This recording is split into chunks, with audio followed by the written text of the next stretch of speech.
बिरादरान मिल्लत इस्लामिया वाज़रीन मोहतरम अस्सलामु अलैकुम वरहमतुल्लाहि वबरकातुहू।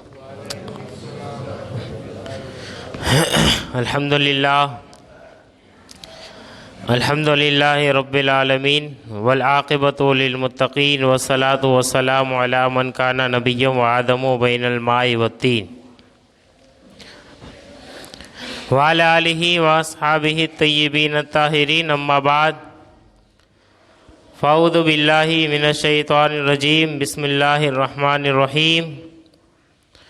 इन्नल मुबद्दिरीना कानू इख़वानश शयातीन। आमन्तु बिल्लाहि सदक़ल्लाहुल मौलानाल अज़ीम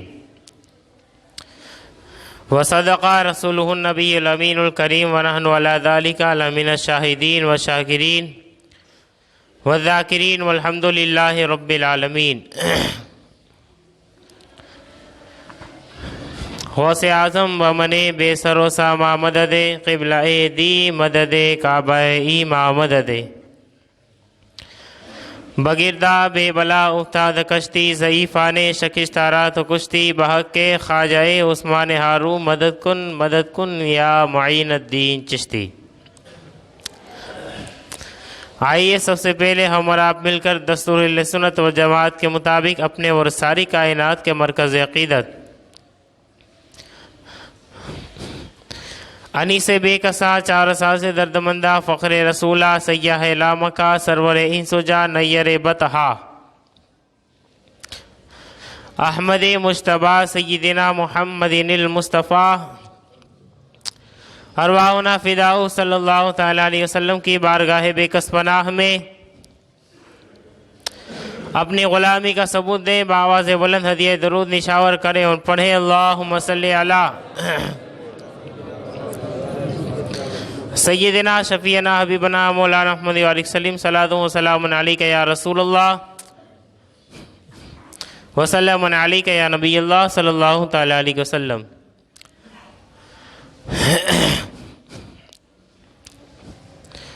वो मुअज़्ज़ज़ थे ज़माने में मुसलमान होकर, वो मुअज़्ज़ज़ थे ज़माने में मुसलमान होकर, आज हम ख़ार हुए तारिके क़ुरान होकर। आज हम ख़ार हुए तारिके क़ुरान होकर, और न संभलोगे तो मिट जाओगे ए हिंदी मुसलमानों।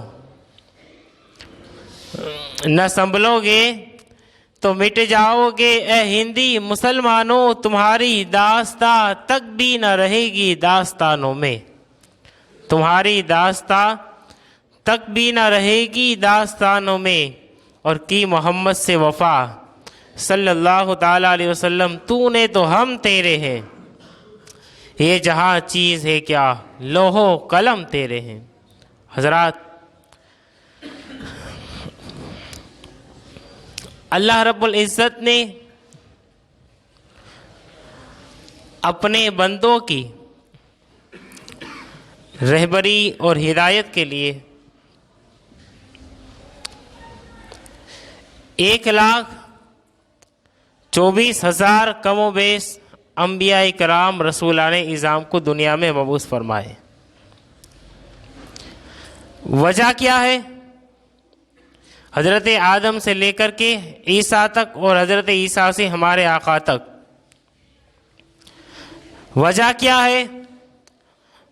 वजह ये है कि जो कौम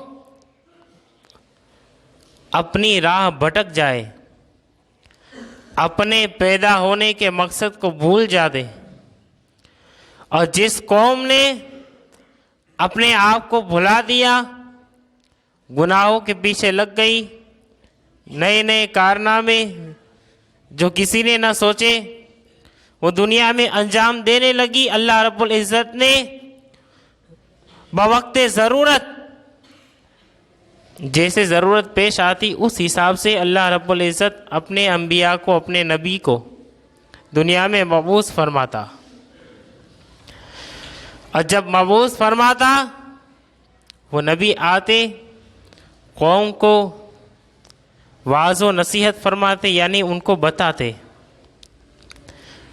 कि भाई ये जो तुम काम कर रहे हो वो गलत है, और अल्लाह रब्बुल इज़्ज़त की बारगाह की तरफ उनको लाने की कोशिश करते। और जो कौम उस नबी की बात को मान लेती, ये सिलसिला पहले से चला आ रहा है, उस नबी की बात को मान लेती और उस नबी के ऊपर ईमान लाती और उस नबी की पैरवी करने लगती, अल्लाह रब्बुल इज़्ज़त उन्हें अच्छी और बेहतरीन इज़्ज़त वाली ज़िंदगी अता फरमा देता था। और फिर जो कौम नहीं मानती थी, उसमें से कुछ लोग होते थे, तो जो लोग नहीं मानते थे वो फिर अल्लाह के अजाब में गिरफ्तार होते। ये सिलसिला पहले से चला आ रहा है। जब हमारे आका अलैहिस्सलातु वस्सलाम दुनिया में तशरीफ़ लाए, आपने ऐसा कानून पेश कर दिया, आपने ऐसा ज़ाब्ताए हयात सारी कायनात को अता फरमा दिया कि जो नबी आए, हर नबी आते अलग अलग जो है कि अहकामात होते, किसी नबी के ऊपर कोई अलग अहकामात नाजिल होते, वो अपनी उम्मत को, अपनी कौम को बताते। उस हिसाब से ये सिलसिला जनाब आदम से लेकर जनाब ईसा तक ये सिलसिला चलता रहा। लेकिन कायनात की धरती पर हमारे आका अलैहिस्सलातु वस्सलाम तशरीफ लाए और उसने ऐसा जो है कि ज़ाब्ता हयात यानी ज़िंदगी गुजारने का तरीका और ज़िंदगी गुजारने का ढब और सलीका, ये एक मुसलमानों को नहीं बल्कि ये कहो सारी कायनात को ऐसा अता फरमाया, ऐसा अता फरमाया कि दुनिया के उठी कि जनाब आदम से लेकर के सुबह क़यामत तक ऐसा जो है कि ज़ाब्ता और ऐसा ज़िंदगी गुजारने का ढब और सलीका किसी को मिला नहीं है। अब क़यामत तक किसी और की ज़िंदगी को अपनाने की ज़रूरत नहीं है। किसी को नेक बनना है, अच्छा बनना है, चाहे कोई भी फील्ड में हो, चाहे कोई भी समाज में हो, चाहे भी कोई भी सोसाइटी में हो, किसी को अच्छा बनना है, अच्छा बन करके दुनिया के सामने आना है। चाहे वो किसी भी धर्म का मानने वाला हो, चाहे वो किसी मजहब का मानने वाला हो, कोई भी हो, हमारे आका की जिंदगी सबके लिए रहबर और रहनुमा है। हुजूर की जिंदगी को अपना लेगा, कायनात के अंदर वो अपना नाम रोशन कर देगा। सिर्फ हुजूर की जिंदगी को अपना ले, कोई भी हो, कोई भी हो, ये बात बिल्कुल सही कह रहा हूँ। क्यों? हमारे नबी अलैहिस्सलातु वस्सलाम ने हमें ये सिखाया है, हमें ये सिखाया है, सारी कायनात को ये बताया है कि गरीबों के साथ हुस्ने सुलूक, ये हुस्ने सुलूक का आज जो देख रहे हैं जी, आप ये देख रहे हैं अखबारों के अंदर कि इसने ये दान किया, उसने वो दान किया, ये किया, ये दान करने का, ये गरीबों के लिए हमदर्दी जताने का किसने ये सब बताया? ये हुजूर ने बताया। वरना पहले तो गरीबों को मनहूस समझा जाता था। ये सारी कायनात के अंदर जो चीज़ें बताई है हमारे आका ने बताई है। क्यों? हमारे नबी। तो फिर हमें ये सोचना चाहिए कि जिस नबी के हम मानने वाले हैं, ठीक है, और फिर वो नबी की उम्मत और उस नबी के ग़ुलाम, उस नबी का नाम लेने वाले, और ये कहे कि हम नबी के ग़ुलाम हैं, हम नबी का नाम लेने वाले, और दूसरे लोग हुजूर की सीरत और सुन्नत को वो पढ़ते हैं, हम पढ़ते भी हैं, हम पर लाजिम है कि ज़िंदगी अच्छी गुजारनी है तो हुजूर की सुन्नत के ऊपर अमल करो हर एतबार से। सीरत और सारी चीज़ें हमारे आका हमारे लिए आइडियल है। जब आइडियल है तो कोई फॉलो करे या ना करे, ज़रूरी किसके ऊपर है? घर वाले, ठीक है। आप में से किसी का वालिद अच्छा हो, उसका रहन सहन, उसका अखलाक, उसका किरदार अच्छा हो, तो दूसरा कोई आपके पड़ोस में वाला होगा, वो क्या करेगा, इसको देखेगा ये आदमी बहुत सही है, और अब ये किस हिसाब से रहता है, हमें उस हिसाब से रहने की ज़रूरत है। वो उसकी बातों को फॉलो करेगा, उसके अंदाज को फॉलो करेगा, ठीक है। अब उसका बेटा ही किसी जुगार के अड्डे पे जाकर जुगार खेलता हो, समझ में आ रही बात, उसका बेटा ही रात को दारू पीता हो, दिन में अय्याशियाँ करता हो, उसका बेटा ही सूद व्याज का कारोबार करता हो, क्या सोचेंगे उस कौम के बारे में। नबी की सीरत, नबी की सुन्नत, उसके ऊपर अमल करना मुसलमानों को सबसे ज़्यादा ज़रूरी है। हमने छोड़ा और उन्हें अपना लिया, हम नहीं छोड़ते तो आज हमारी ये हालत ना होती है। जो मैंने शेर पढ़ा शुरू में कि वो मुअज़्ज़ज़ थे ज़माने में मुसलमान होकर, वो मुअज़्ज़ज़ इज़्ज़त वाले को कहते हैं। मुअज़्ज़ज़ का मतलब होता है इज़्ज़त वाला। वो मुअज़्ज़ज़ थे ज़माने में मुअज़्ज़ज़ थे, मुसलमान होकर आज हम खार हुए किसको कहते हैं मालूम है? जलील, ये जलील आदमी है, हम कहते हैं ना। तो आज हम खार हुए, जलील व खार हुए, तारीके कुरान होकर, यानी कुरान को हमने तर्क किया, कुरान को हमने तर्क किया, आज हम ज़माने में जलील व खार हो गए। इसलिए तो ये कौम को सोचता है कि बिना, आज हर जगह नफ्सा नफ्सी का माहौल है, हर जगह लोगों के हालात ख़राब है, और फिर यही कौम के बच्चे, यही कौम के जवान अगासी के ऊपर, छत के ऊपर चढ़ करके फिर पतंग उड़ाए, और फिर इस तरीके से, और लोग कह रहे हैं ना कि भाई ये तो मनोरंजन है। मनोरंजन इस्लाम के अंदर वो है जो जायज़ है। सुनो, इसमें फजूल खर्ची किस हद तक होती है। मस्जिद के अंदर 100-200 रुपये डालने की तौफीक नहीं होती, और पतंगों के अंदर, फिरकी के अंदर, और क्या बोलते हैं, डोर मांझा, क्या बोलते हैं आप लोग, उसके अंदर 200, 500, 1000 रुपया उसके अंदर डालने की तुम्हारे पास पैसे आ जाते हैं। दीन के काम में कभी तौफीक नहीं होती।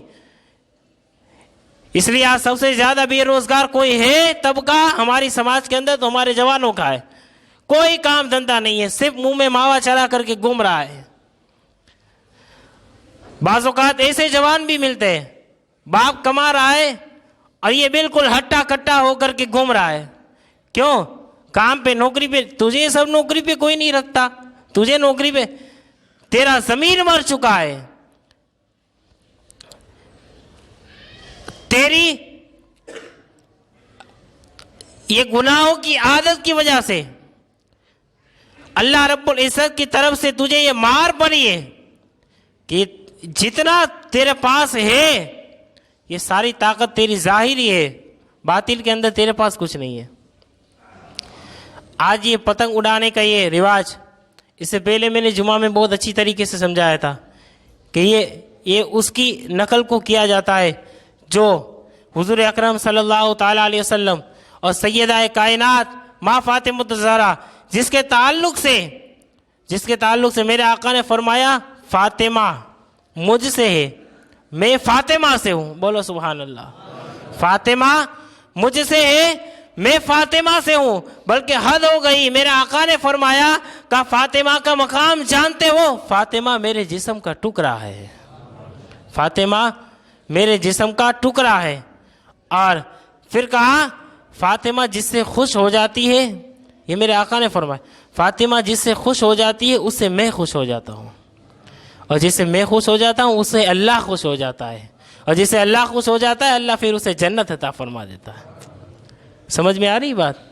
और वो शख्स जिन्होंने हुजूर की शान में गुस्ताखी की और सैयदा कायनात की शान में गुस्ताखी की, मुहर्रम में सबील बनाते हो, इमाम हुसैन का नाम का लंगर सबको, तो ये कौन सी बात हो गई? एक तरफ से ये करना और एक तरफ से ये भी करना। इस्लाम दोनों तरफा की दावत नहीं देता। ये कैसा तेरा दीन है? ये तो किस दीन का मानने वाला है यार। एक तरफ से ये मुखालिफ हो के ये चलना कि उनकी पैरवी करना, और एक तरफ से मुहर्रम आए तो फिर इमाम हुसैन के नाम का सबील भी लगाना, लंगर भी लुटाना, और ये कहना कि हम हुसैन के मानने वाले। बेशक हुसैन के मानने वाले सारे, लेकिन फिर इसके ऊपर भी तो अमल करने की कोशिश करो। ये खुराफात अपने अंदर से ख़त्म करो। ये जितने नौजवान यहाँ पर बैठे, बच्चे, अब बूढ़े, वो क्या पतंग उड़ाएंगे, ठीक है। तो जितने जवान बैठे, इरादा करो।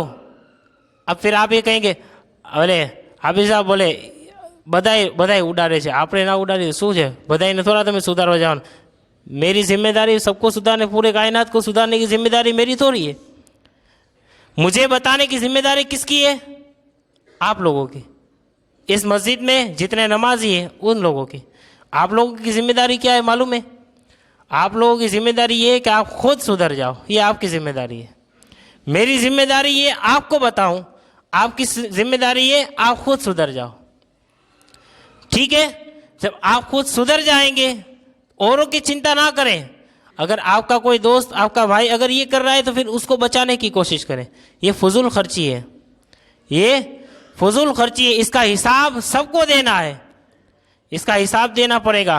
और फिर ये फजूल खर्ची अगर ऐसे कामों में करोगे तो फिर ये होगा कि तुम्हारे कारोबार से, तुम्हारी रोजियों से बरकतें उड़ जाएगी। तो फिर हमें इस चीज़ के ऊपर अमल करना चाहिए कि हमें वो काम करना चाहिए कि जिससे अल्लाह और उसका रसूल खुश हो जाए।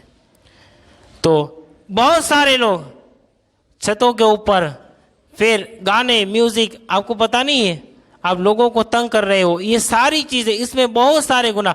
आला हज़रत ने फतवाए रज़विया के अंदर लिखा है, किसी की पतंग पकड़ना, ये नौजवान बच्चे ये पतंग पकड़ते हैं ना, आला हज़रत ने लिखा है किसी का माल ज़ाया करना हो।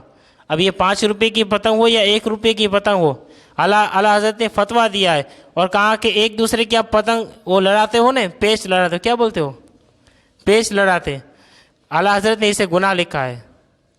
ये गुनाह लिखा है। ये सारी चीज़ें किताबों के अंदर है जो ये कौम कर रही है अभी।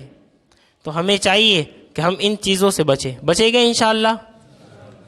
इंशाअल्लाह थोड़ी थोड़ी आ रही है, बचेंगे, ठीक है। अब तो नहीं जाएंगे पतंग उड़ाने, आज नहीं कभी भी जाएंगे इंशाअल्लाह, बचने की कोशिश करेंगे, ठीक है। मेरी जिम्मेदारी थी आप लोगों को बताने, आपकी जिम्मेदारी क्या है? अमल करने की। क्या जिम्मेदारी है? दुरूद शरीफ पढ़ लीजिए। अल्लाहुम्मा सल्ली सय्यिदना शफीना हबीबना मौलाना अहमद अलैहि सलातो व सलाम अलैहि या रसूलुल्लाह व सलाम अलैहि या रसूलुल्लाह सल्लल्लाहु अलैहि वसल्लम। इसमें हर एक तरीके से फजूल खर्ची है कि नहीं? इसमें आपका कोई फ़ायदा मिलता है? जो लोग कर रहे हैं उनका फ़ायदा मिलता है? कोई फ़ायदा नहीं है। यही माल, ये जो रुपया पैसा है, अगर आप अपने खाने पीने पे कोई अच्छी खुराक पे लगा दोगे, फ़ायदा मिलेगा या नहीं मिलेगा? फ़ायदा मिलेगा, ठीक है। आप किसी गरीब को दे दोगे, कितना फ़ायदा मिलेगा मालूम है? अल्लाह 70 से 700 गुना अता फरमा देगा, फ़ायदा मिलेगा। लेकिन सुनो, नुकसान क्या मिलेगा मालूम है? ये काम करोगे तो नुकसान क्या मिलेगा? मैं नहीं कहता हूँ, मैं कहूँगा तो आप ये कहोगे कि भाई इमाम साहब ने इस तरीके से ऐसे આવી રીતે ना बोलવું જોઈએ, आ ख़राब है। लेकिन मैं नहीं कहता हूँ, कुरान कहता है इन्नल मुबज़्ज़िरीना कानू इख़वान शयातीन। फजूल खर्ची करने वाला, बेकार खर्चा करने वाला शैतान का भाई है। इसके पहले मैंने बताया था, फजूल खर्ची करने वाला शैतान का भाई है। तो हमें सोचना चाहिए कि हमें अल्लाह रब्बुल इज़्ज़त ने इस काम के लिए पैदा नहीं फरमाई है। नौजवान रजा हो, छुट्टी का दिन हो, तो उसका काम ये है कि वो छतों के ऊपर चढ़ के पतंग उड़ाए? नहीं, उसका काम ये मस्जिदों की तरफ आ जाए। ये हालात ख़राब हो रहे, फिर भी हम सुधरने की कोशिश नहीं करते, तो हमें चाहिए कि हम सुधर जाए, नेक बन जाए, दूसरे की परवाह ना करें। आज लोग दूसरे की परवाह करते हैं, बधाई एवा भले हुए, तू सुधरी जा। तो ज़रूरत ये है कि हम मस्जिदों को आबाद करने की कोशिश करें, फजर की नमाज में आने की कोशिश करें। बहुत सारे नौजवान फजर में नहीं आते, लेकिन बहुत सारों को अल्लाह ने तौफीक दी है कि हम देख रहे हैं, ये हाजी साहब भी देख रहे हैं कि अभी कई एक बच्चे और कई एक जवान फजर की नमाज के पाबंद हो गए। बोलो ना सुभान अल्लाह। अभी नहीं बोलोगे तो कब बोलोगे? ठीक है, आप भी आने की कोशिश करो, फजर की नमाज़ पढ़ो। फजर की नमाज़ पढ़ के कारोबार के लिए निकलोगे तो मेरे आका ने फरमाया गोया वो अल्लाह के झंडे के साए के तले निकलता है। नमाज़ों की पाबंदी करो।